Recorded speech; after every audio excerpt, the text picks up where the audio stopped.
What's up? Hello, hello, hello.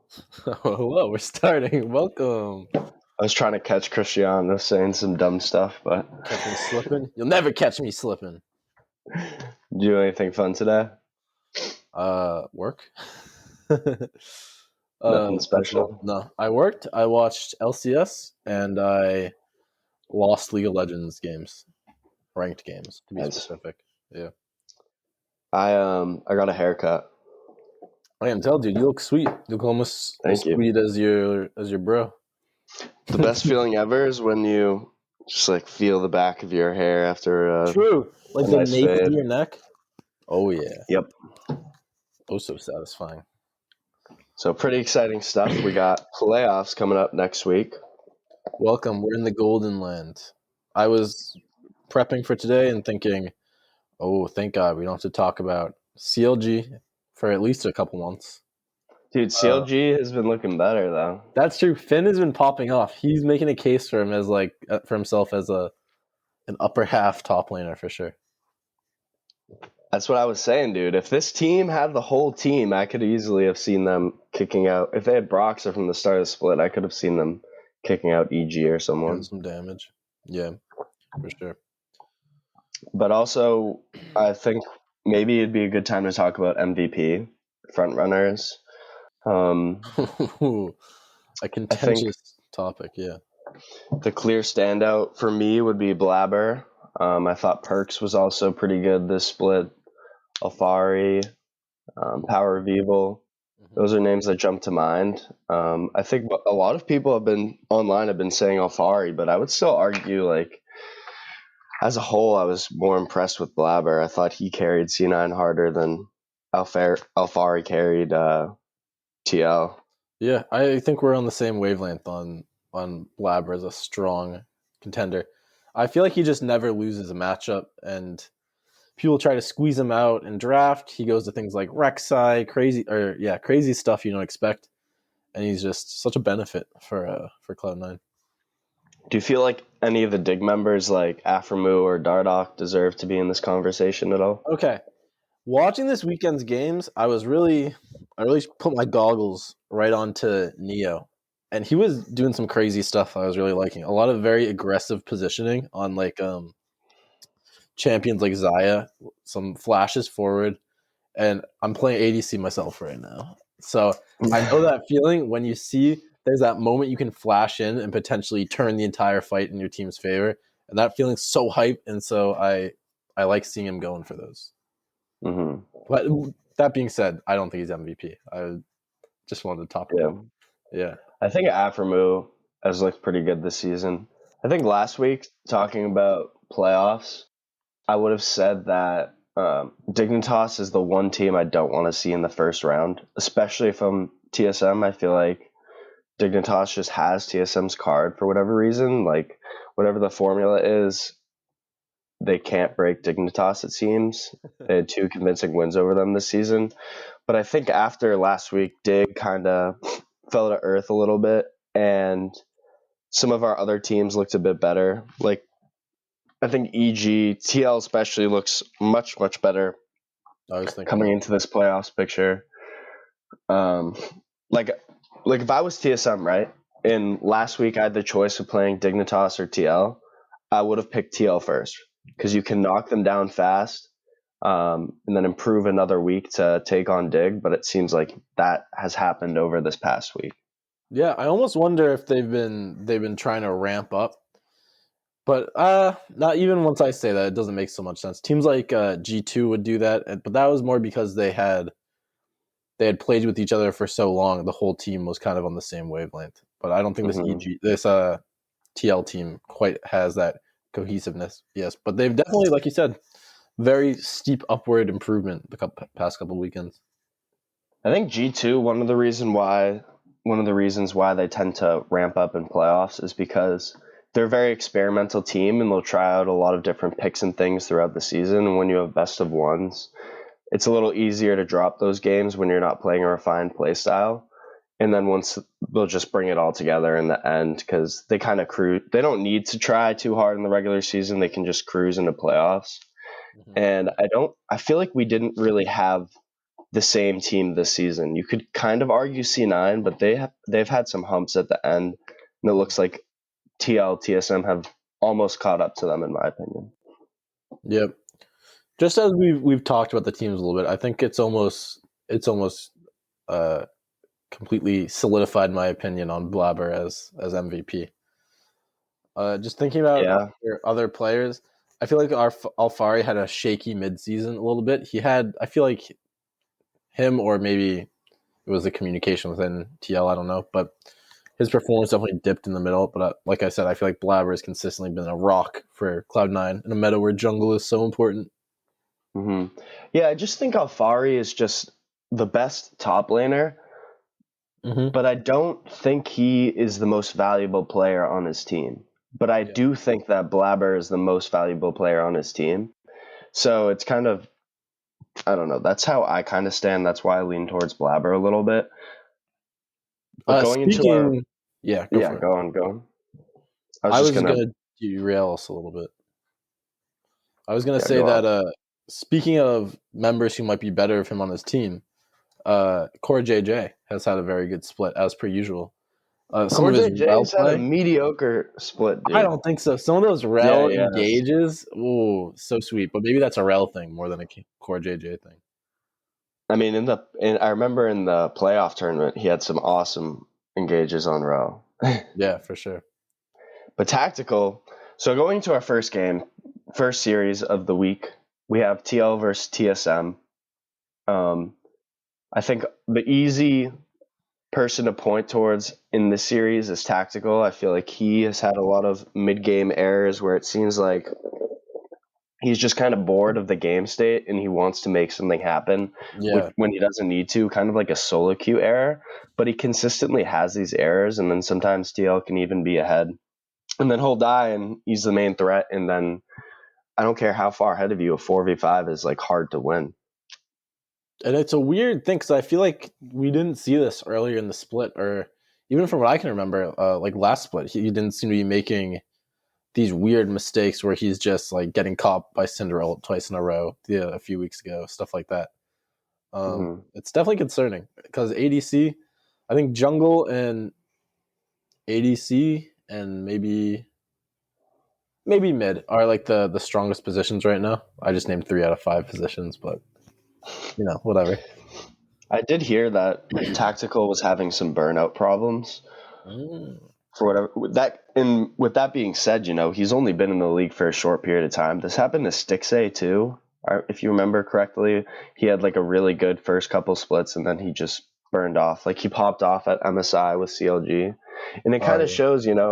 This is our first split without double lift in a while in Bjergsen, but that like motivation to play season after season, that grind, it really takes a toll on you. Yeah, it's going to be really interesting to see who the next legends of NA are, because I feel like right now we don't really have any, right? I don't know. Maybe Core JJ at this point has earned that, but... Okay, kind of off topic, but did you like this split, this format, and how fast it went in 3 days of games? I think I did. I liked the lock-in tournament. That was awesome, I think. And everywhere that I look is like only people praising it, saying it's like a good way to start it off. Like even the vibe it creates at the very beginning is very sort of epic. Everyone loves tournaments. And I liked how many games there were, to be honest, each week. I was enjoying it. So maybe if there's a little lull in between splits here, maybe I'll be singing a different song. But as of now, I liked it. How about yourself? I think this type of split is really motivating for the lower seeded teams because your record actually carries over into summer split, and you get to finally perform in a tournament, which a lot, if you're constantly like a 7th place team or stuck on one of these lower rosters, you don't really get to have that experience. So I think it's fun for the viewers. It's motivating for the players. Overall, I enjoyed it as well. That's a really good point, because I feel like in previous splits, like the bottom teams were maybe even seemed like more doomed than they do this split, because like CLG was really picking it up there near the end. FlyQuest had some good games this weekend even. So I feel like these bottom teams like you said, might be trying a little harder to improve just because that record does carry over the summer. Mm-hmm. So going into the first series, we kind of touched up on it when I talked about tactical.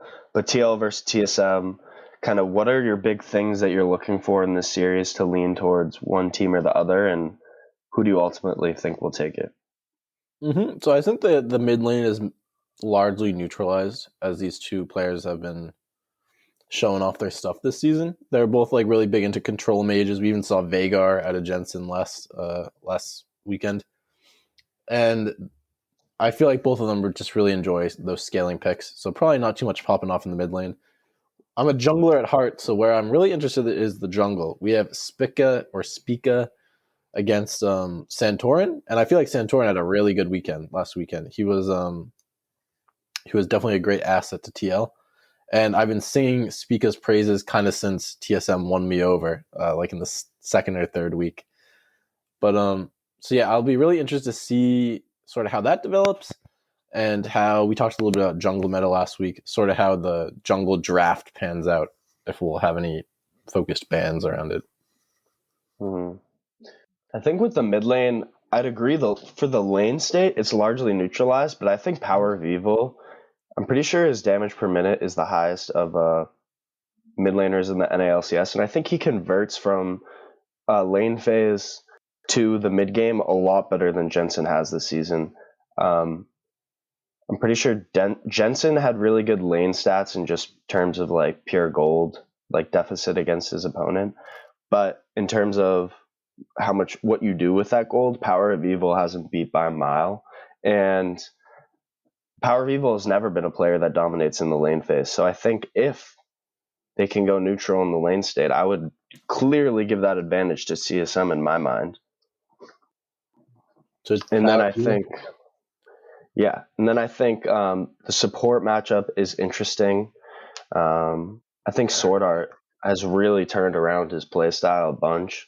Vulcan is a really good NA support, but everyone kind of rates him really highly, and I still see these lapses of like judgment out of him where he does something that I'm kind of like I wouldn't have engaged there personally, or it looks he takes like sometimes he'll take like 40 60 plays in favor of like the opponent, and like sometimes it works out. Mm-hmm. But I don't know, it makes me feel weird. And then I don't know, how do you feel about the support matchup and the bot lane matchup? So I think you meant to be talking about Core JJ potentially. You said Vulcan. Oh, Yeah. shoot. But I think the bot Wait, lane. no, that was all about Vulcan. That's not about Core JJ. So I'll just cut Yeah, just listen. cut Listen that to what I into my got here. C9 argument. Listen to what I got for you here. All right. Okay. This bot lane is a little bit. I feel like is a little bit of a mirror. You know, you have these seasoned veteran support imports, Core JJ and Sword Art. Like you said, Sword Art's been looking a lot better recently. Core JJ, I think, is always solid. Maybe you think he's a little mediocre right now, but and then these sort of newbie ADCs coming into the league. You have Tactical and Lost, two sort of new up and coming names, and so I think that's going to be really interesting, just even from a narrative point of view, to see sort of which one of these bot lanes with like these potential new stars can come out ahead. And I think, I don't know, we've talked about it before. Lost is like a Kaisa one trick, but we'll see. Yeah, the narrative is definitely interesting. I think play wise, Lost has been pretty reliable this season. I'm pretty sure he whipped out the Xayah. He looked good on Xayah, so I think he's expanded his champion pool a little bit, in as to where you can't just ban Kaisa and it'll be a detriment against the team. I think top lane is interesting. Fudge has obviously looked a lot better. Whoa, slow down. You're talking about C9 again. Oh my gosh, why do I keep doing that? I got you this time, though. I got you. I won't let you go on again.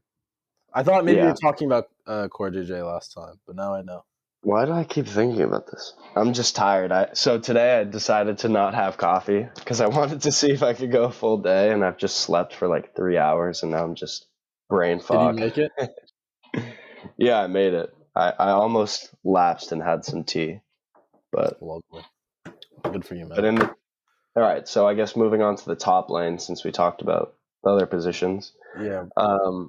Alfari is obviously a beast. I could see series in which Alfari like dumpsters Huni, and I could also see series where it goes pretty even. So I think if TL wants to win this series, I favor TSM in a lot of aspects, but I really think it's going to come down to the top lane matchup if Alfari can carry over his opposing lane's counterpart. Yep, I agree. And a lot of that also comes down to jungle, so we can kind of tie that into the exciting jungle matchup I was mentioning. I feel, yeah, like you said, I mean, I don't want to say that all the map will be interesting, but I think there is definitely that like that tension between the two teams where they're both, I feel like, favored for second place now, and this is really the point to prove it, you know. Mm-hmm. But I feel like Huni, if I had to if I was a betting man, I would say it's gonna go a little more towards that even option. I think Huni's shown that he's pretty good at neutralizing lanes now. He's got like the Shen pick he's whipped out a few times. Has anyone else Mm-hmm. whipped it out? Do you remember off the Yeah, top of your head? some teams Yeah, like FlyQuest has. he's picked it a few times. Nara obviously a staple. So yeah, I think Huni is up to the task of neutralizing Alfari. Yeah, I'd say I'd give the bot lane, the bot half of the map, including mid lane, to TSM, and then I'll give the top half to Team Liquid. And I think as a whole, Team Liquid probably wins the early game the majority of the time, but TSM is one of these teams that's really good at mitigating the opponent's early gold leads, and almost like when you get an early gold lead, you almost get like over eager to maybe take some plays, and maybe the opponent team is willing to give stuff up, or they don't really know when to fight. It seems like TSM's really good at luring enemies into a fight they want that maybe they wouldn't have taken if they didn't have that gold lead, and capitalizing on it. And I think like historically, the team that gets an early lead is generally the team that's going to win if like the comps are pretty like equal in terms of champion picks, just because you're the one that like has your foot on the gas, and you can like dish out the cards and the other team has to react to you. But that's like a global perspective. That's like when NA plays China. This is like two NA teams. So I don't know. Yeah. Overall, I do think that I'm going to pick TSM to win this, just because I think TL has looked a little too on and off with some of their players. I think Tactical gets caught out a lot. Alfari's obviously good, but I think TSM has improved a lot recently, and they have really good chemistry as a team. Even outside of the game, it seems like they all get along really well, and I think Bjergsen is going to spice things up in the playoffs. Maybe some Lucian top. Oh, that was dirty of you, man. I always forget Bjergsen's the coach. That's so funny. I'm so excited for this series, though. This is really, compared to the other one, which I think is a little bit cut and dry, I feel like this series is really exciting between these two teams. If I had to give Two it to one of them, historic giants. yeah, I know. I don't know who to root for because I like both the teams, you know. Maybe just to go against Reggie, I'll have to vote for TL because Reggie, those tend to be kind of questionable. But I think it's so hard to choose who to give it to. I'm gonna give it to TL, so at least one of us is right. I'm just envisioning in my mind. I can just visualize TL destroying TSM's Nexus with like a little Huni and I'm lost. I'm so sad that I'm losing. I can just see it happening. This is my Oracle's prediction. TL wins. Another interesting angle that I just thought of when you talk about Reggie is, aside from the players, we got Steve versus Reggie, Bjergsen versus Jat. These are all-time True. veterans within the NALCS. Oh no, Steve versus Jat. You don't think Jat's gonna throw the game, do you? Because he loves TSM so much. I Oh, didn't even think of that. TSM Ivan. Jat. Damn. But I do think I'm gonna go with a 3-1 TSM prediction. If TL does ultimately win, I think it's going to be 3-0, 3-1. If TSM wins, I think it's going to be 3-1, 3-2. I think if TL's on their game, they're going to stomp them. And if it's like more of an even matchup and TSM can neutralize, I think they're going to squeak out ahead. I think this is going 5 games. I'm saying it. I'm saying it right now. These teams really seem to be. I don't want to say at their pinnacle because maybe they could be even better than this, but I think they're the best they've been all split. Maybe TL excusing the lock-in tournament because they were really dominant there. But yeah, we were saying like TL had a little bit of has had shaky moments. This past weekend they looked really good. TSM has been on, I feel like, a steady upward climb. So part of the reason I think this is so exciting is that these two teams that seem to be at the height of their talent or their practice. Yeah. Yeah. It's definitely going to be a good series. Mm-hmm. Maybe arguably unlike the other series that we're going to talk about, which is 100 Thieves versus Cloud9. I don't even have too much to say, to be honest. I think 100 Thieves, it's just obvious they're struggling. They swapped out Demonte a couple weeks ago. They have a new mid laner. And on the other hand, Cloud9 has looked really good across the board. And Perks, G2 Perks, playoff buff. I think he's going to ramp it up for this series as well. Yeah, I mean, I love the 100 Thieves guys so much. I watched the heist, pretty regularly, but I don't see a world where they don't get body bagged like 3-1, I I think that's just how it's going to go. Ryoma hasn't looked that great, He's looked all right. He's looked passable, but there have definitely been times where he like TPs into the middle of the enemy team on a Syndra and just gets insta-popped, and it's like, gets clapped. What are you doing, man? You're in professional LCS. But yeah, and compared to I feel like Cloud9 rarely has mistakes like that. So all it takes is a few mistakes, and this Cloud9 team will beat you into the ground. I think historically, Perks as a player is one to ramp it up in playoffs. But like we saw a couple weeks ago, he just lapsed the entire weekend. He played Victor and someone else, and he just had no impact over the game. And I think if that happens in this game, then that's kind of the avenue I see towards 100T winning, is if the bot lane plays really well for 100T. I think, Huhi and FBI have looked really good this season, especially in lane. So if they can get some form of advantage in the bot lane and then carry that into mid or top and take over the game that way, while somehow maybe Perks or Fudge have lapses in this series, I think that's the avenue for 100T winning, but I still think it's going to be 3-0, 3-1 Cloud9 win. I'll say 3-1. Yeah, that's an interesting point you made about Perks not having very much impact on the Victor. I think he's a lot more suited to those playmaking champions, the Galio, the TF, kind of a little bit like Demonte, but yeah, I obviously think he's better than Demonte. I definitely give this to Cloud9. 3-1 at the most generous to 100 Thieves. I definitely wouldn't be surprised if Cloud9 just 3-0s them right out the gate. And then, so after that happens, we have EG versus the loser of TL versus TSM. I think they're going to be playing TL. You think they're going to be playing TSM.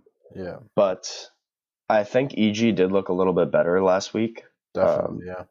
They played CLG. Oh, yeah. They actually stomped them, kind of. TSM it looked like they had no hope that game. TSM EG just slow rolled them. They did play CLG one game, which was pretty funny. It was I think it was CLG. It was level 1. Smoothie everyone from CLG went into the mid lane, and immediately Perks flashed on Ryze, and so did the enemy Nautilus. Maybe this was against TSM or EG or C9 or someone or CLG. I don't know. Yeah. In the back of the hook hit Jizuke on Ryze, and his cam. I recommend going back and watching it for anyone that's listening. His cam was just his eyes were wait. I love the WTF. Yeah, there's some really good reactions sometimes. So I think I don't know. I think EG does have a chance at like ramping it up and surprising a team here, and they'll have like an extra full week of analyzing what their opponents are doing. Mm-hmm. But I do think they still have more to work on, so I don't know how much that'll help because it seems like they need to fix their own issues, but maybe that gives them an advantage. Yeah, here's how I lay it out. I say EG loses to C9. I'm not even going to talk about 100 Thieves. They win against TS. Wait, EG loses to C9? Yes. Yeah. So C9 No, wins. they're playing. Wait, what? Am I trolling? I might be trolling. EG? Yeah. Versus I don't TS. know what you're Oh, talking about, man. TL You're versus not making TSM. I see it. any sense. No. Sorry, I see what's going on. Yeah, I think they beat TSM and they lose versus TL. Long day. There we go. Impact has been looking like Okay. a monster. So I think Impact can really take it home. Svenskeren. Honestly, I don't have much to say about Svenskeren. I feel like I just never see him do anything. True. I I mean, agree. I hate to say it, but whenever I'm watching EG games, I'm not thinking, "Woo, Svenskeren, you're really bringing it home." I'm thinking, like Hooney, you're doing something, you're popping off, or not Hooney, Impact, you're popping off in the top lane. Jizuke doing some great plays on Echo this weekend, and their bot lane has been looking like strong, Yeah. pretty strong this split. But This would be the weekend after this weekend. So we're kind of getting ahead of we're ourselves. 2 weeks ahead.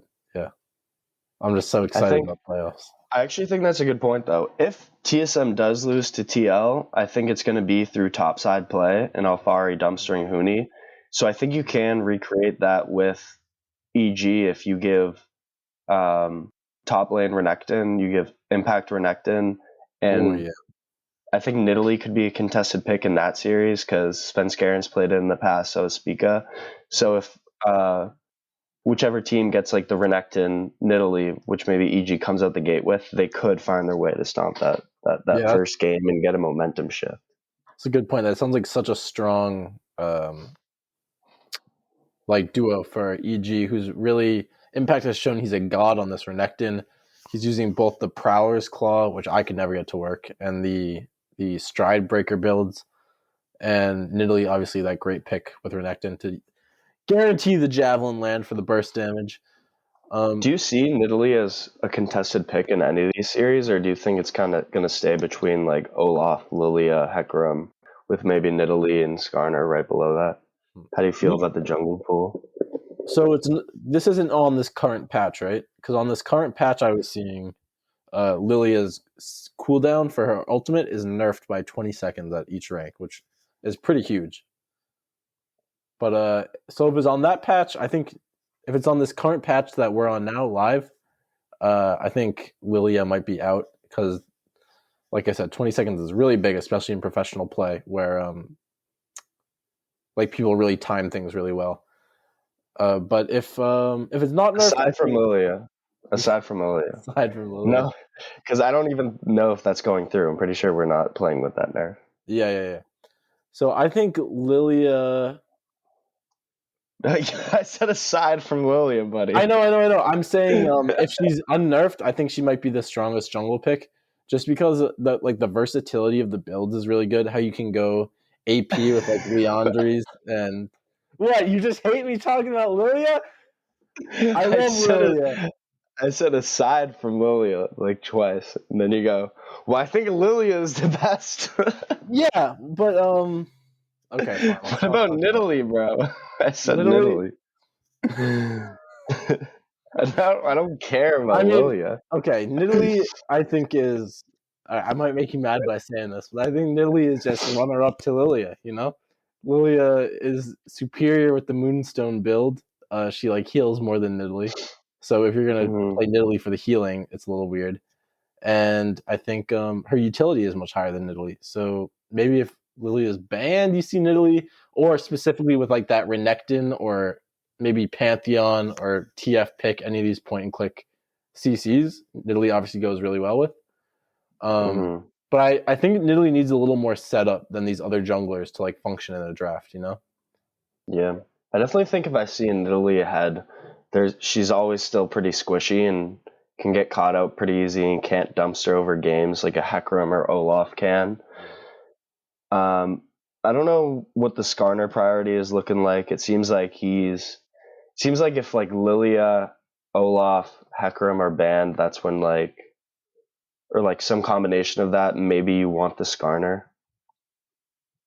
I think teams have been. I might even value Skarner a little higher than you. I think Skarner is definitely maybe stronger in isolation than like Olaf, just because Olaf really works well with like these speeding up champions. Like we see him a lot with Orianna because that speed up and shield is so useful on him. But Yeah. Skarner with that forcing each member to buy QSS usually for like a total of you have to waste like 5k. I don't want to do the math exactly. Over 5k gold on QSSs is like a really big deal, you know? In the grand, if you see a team as a 5k gold lead, then they're generally super favored. Like this game is a stomp almost. But So I don't even necessarily think you have to buy no. QSS. Oh, interesting, risky, I Greg. mean, Very I risky. don't. If I play against a Skarner solo queue, I'm greedy as hell. And are you in Diamond now, Greg? I've been in Diamond, buddy. Yeah, hell yeah. What do you think about Dignitas? Do you think they have any chance in playoffs? It's a great question. I think Because I feel like they fell down to earth a little bit this past You weekend. do? Interesting. Because I feel almost the opposite. I feel like their other. We've been praising like Afromu and Dardoch so much. I feel like their other teammates this week really started picking up some of the slack. Fake God looked pretty bad. Yeah, He got that's true. solo That's killed true. multiple times. That's true. Who's their mid laner again? Soligo? I Yeah. didn't see anything special out of him Okay. recently. I guess I'm just thinking about Neo, who I've recently fallen in love with. But I can see Dignitas honestly beating any team besides Cloud9. I think they'd lose in a best of 5 against TL because honestly, I think their chops in a best of 5 really need to be tested because we see them do well in these best of 1s. You know, they have kind of funny picks in the jungle, but in these best of 5s, it's like a whole nother beast, right? And these are all, or not all. There's a lot of fairly new players here. You know, with Fake God and Soligo and Neo. So actually, I'm Yeah. talking myself out of Dignitas a little bit as I say more and more. I think I could see Dignitas. Definitely, I just think they have TSM's number for some reason. I think if 100T continues to struggle, I could see them beating 100 Thieves. But I think Cloud9 and TL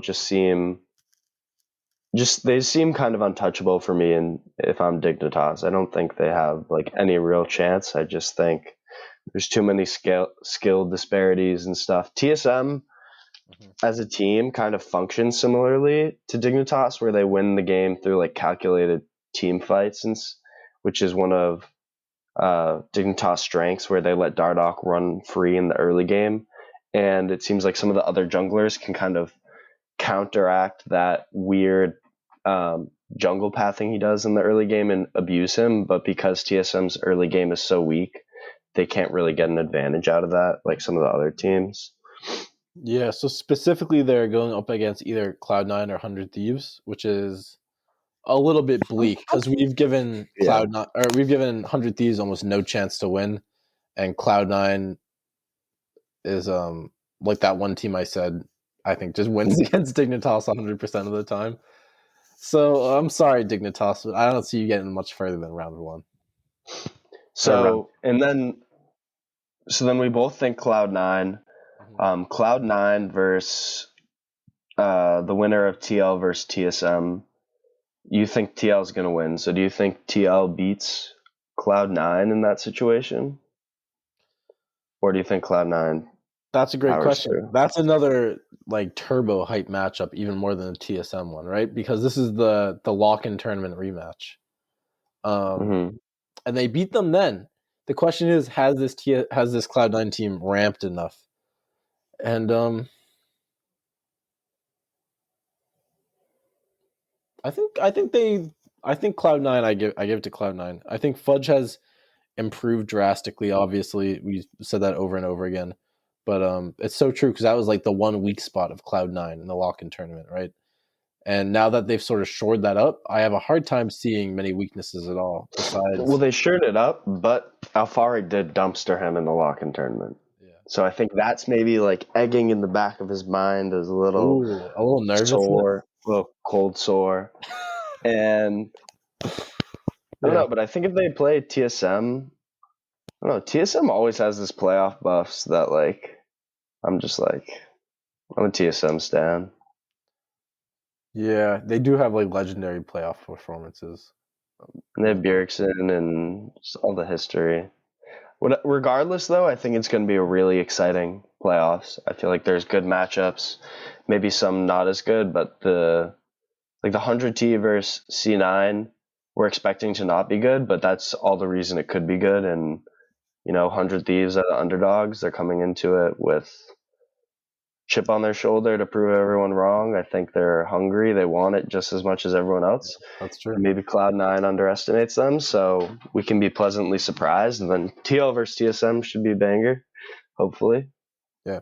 Honestly, if 100 Thieves starts winning against Cloud9, I'm going to be losing my mind because that is, like you were saying, that's super hype, that underdog story. And even if I'm originally rooting for a team, if like the underdog starts battling back, I find myself rooting for them a lot of the time. So I hope 100 Thieves has what it takes. Maybe they've whipped up that secret sauce in the kitchen. They say, hey, Demonte, you spent the last 2 weeks practicing Rumble and Lysandra and Talon. Come on in, time to make it count. I'd love to see it. Do you think they could do that? Like a switch off mid-series? Switch their mid back out. Honestly, that's a good point because when they initially switched Demonte out, they said he was going to take this time to sort of practice his champion pool. And the question is this watching some interviews? It seems like Closer said that Ryoma's just been a bright light for the team, just like to bring because the mentality wasn't great. They were kind of down in the dumpsters, kept losing, down on each other, and not that like kicking out Demonte was the right decision, but bringing in someone new to kind of revitalize the team's motivation. Yeah. I think 100 T's way of winning that series, like I said previously, but another like mental warfare aspect could be if they stomp the first game and then Cloud9's mental just goes boom. Like, guys, this wasn't supposed to happen like that. Let's put Sven on Ezreal and Vulcan on Yumi and let's rewind back half a year. Yeah. Oh my god. Yikes. That would tilt the heck out of me because sometimes Cloud9 comes into playoffs with really bad meta reads. Yeah, historically. I mean, I feel a little not guilty, but I don't know what the word is, but like praising Perkz as this messiah. But I feel like his voice at least could bring a really like strong guiding hand. That's true. Cloud9, like to prevent these weird meta reads. Like, do you think if Perkz is on that team, and mental collapse too? Yeah, exactly. Like if you think Perkz is on that team, do you think Vulcan and Sven are picking Yumi Ezreal like 3 times in a row and losing? I don't know. Maybe I don't think they are, to be honest. I'd like to think not, but at the same time, like 4 or 3, like they have Blabber, Sven, and Vulcan that were already in the team before. So no matter how good Perkz is, there's still 3 players that have already ingrained a certain play style into their brains. Yeah, true. But true. So I mean, I think we can. That's enough of the playoff picture for now because we don't even know some of the matchups. I was gonna say if we keep going on, we're gonna be in this weird territory where we don't know how teams will even be looking at that point. Maybe some teams clap, some teams boom. Yeah. I was thinking about doing first all NA LCS teams, but I don't know if maybe we should just talk about that maybe next week after we find out what they are, and we can say if we want to put someone else in. Yeah, that sounds good. But I know you were checking out the patch notes earlier today. Was there anything spicy coming up other than Lilia? Things. Let me guess, Lilia? Come on, man. Lilia lost 20 seconds on her ultimate in all ranks. Aside from Lilia. Oh, so Lilia is the best jungler. Yeah. So Gnar lost a little damage on his W, that 3-hit passive. Probably not enough to see him leave the meta because I don't think that 3-hit passive is why he's in the meta. I mean, obviously it's nice to chase people down with it, but you're still able to chase people down because it was just the damage that was hit, not the movement speed or anything. Yeah. Yeah. But, one thing with that is, though, Gnar is in mini form most of the time that he's in the game, so nerfs and buffs that affect mini Gnar affect Gnar as a whole way more. So generally they buff, like when Gnar's weak, they tend to buff Mega Gnar because it has less of an impact over the whole game. So when they're nerfing mini Gnar, it can have much bigger effects. That's a good point, yeah. I hadn't thought of it that way, but definitely, yeah. Because you're in mini Gnar for like 75% of the game. Yeah. So I guess that will ramp up to a lot of damage lost over the course of the game. Mm-hmm. But something else that was changed, I think Riot's been trying to steadily trim down all the healing in the game. So this patch they nerfed Ravenous Hunter. Again, I think, right? It's already been nerfed. What's Ravenous Hunter again? It's the one that gives you Omnivamp per stack. Like you get a stack for killing epic objectives like Dragon and Baron, and each individual champion gives you a little more Omnivamp. They're nerfing that. They're nerfing Fleet Footwork to give less HP per auto attack, and they're nerfing Shield Bow. So when Shield Bow procs that shield, usually you get bonus lifesteal, and they've taken that away and they've turned it into bonus AD. Oh, wow. So maybe we'll see a lot less healing. Maybe those Yasuos and Yonis won't be like the tankiest champions in the game for no reason. That would be nice. Does Yasuo and Yone generally go Fleet Footwork? Because I feel like I haven't... In games where there's Fleet Footwork, I've never thought of it as like OP. I thought it I always see Conquer and I'm like, that's usually the go-to for these fighters. I'm glad you said that because Conquer is definitely common on Yasuo. I'm not so sure on Yone. But Fleet Footwork is a really, really disgusting rune because it lets you basically negate any bad matchup you have just through pure sustain. Because you can just proc it on a minion, you get that HP back, you run around a little bit, you proc it again over and over again. Your Qs, those champions proc it. So it's really gross. It just lets you negate any bad matchup and scale into that super powerful like late game that you know about those two champions. So I'm so glad to see it nerfed because I don't play either of them. I don't play any Fleet Footwork champions. Get that rune out of here. It's gross. Is there any other like interesting buffs or nerfs for like solo queue things? Stride Breaker has been really popular. They nerfed the HP on that by 100, but you're not buying Stride Breaker so much for that 300 versus 200 HP. They just buffed the dash range last patch, so I think the Stride Breaker's still nice. Yeah. I really haven't played much solo queue this week, to be honest. Yep. I've just been busy. I went up to Amherst last weekend. Nice. Going back up this weekend. Hopefully it's fun. Seeing my brothers in my fraternity. Did you what role was I playing last time we chatted? Top lane? I don't know, man. You switch up like every other week. I think I was playing top lane. I was playing Renekton and Prowler's Claw. I'm back to ADC. I'm in the bot lane, tearing it up on Kai'Sa and Tristana. It's going great. I played a game of Grasp Xayah mid the other day. Oh, thank gosh I can't do a queue with you. Yeah, guess what though? That was a victory. Bet you didn't expect that. Guess what? I bet it wasn't because of you. Yeah, I entered super hard and yeah, you think so? But yeah, I don't know. I don't know much more on the patch. What was the mentality behind that?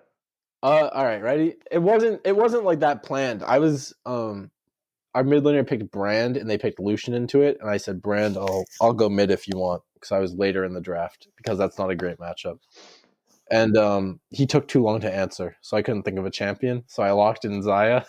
And then the game started, and I said, wait a minute, Brand. I took Grasp by accident because of my last game. So how about I go mid? Because that seems like a better... Like, Grasp in a solo lane was seeming a little bit appealing to me. I said, let me go. Why? Just cause no analytics, just like, oh, grasp It solo just lane. felt better. Felt better. Yeah. Yeah, I'm sure your team must have been flaming you pretty hard. Yeah, definitely. Definitely lots of reports coming my way. But I mean, that's all for me. I'm excited for playoffs next week. Do you have any final things you want to say to our many viewers?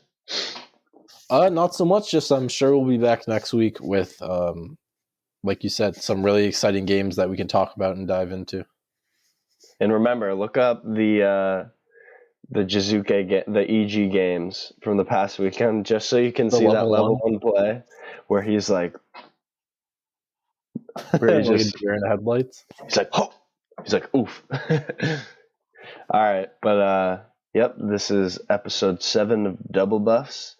You can catch us next Thursday, usually later in the day. I was thinking about switching it to Wednesday, but that's a talk we'll have in the future. And yeah, thanks for viewing Double Buffs. Double